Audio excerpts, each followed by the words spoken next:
Their unity is too close for search and clasp, and love is a yearning of the one for the one, and beauty is a sweet difference of the same, and oneness is the soul of multitude.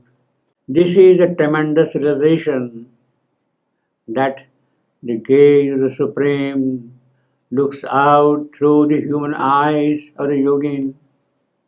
In that gaze of the Supreme looking through the human eyes, in that gaze, the trueness of things and creatures becomes visible.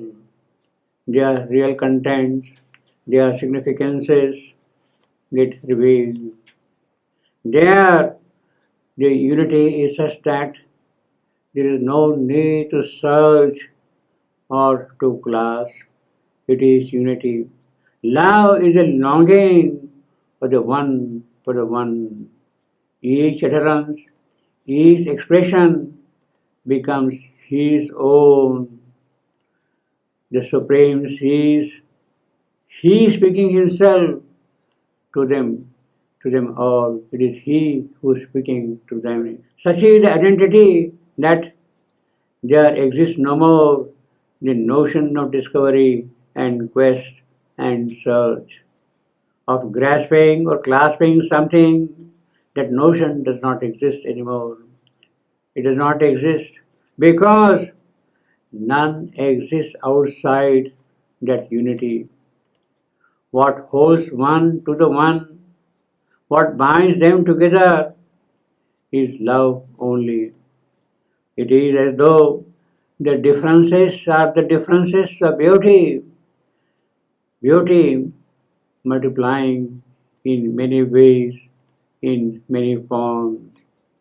There is the innumerability, but joined in one truth. They are the gleaming facets of one fundamental life movement, gleaming facets of one fundamental life movement, or of idea force, or of form expression. Voices of one word in the depths of one silence, silence in which all is founded. Beauty is a sweet difference of the same. It is the same everywhere. And beauty is a sweet difference between one and the other. That is the Supreme's gaze looking out to the eyes of the realized yogin. Beauty is sweet difference of the same.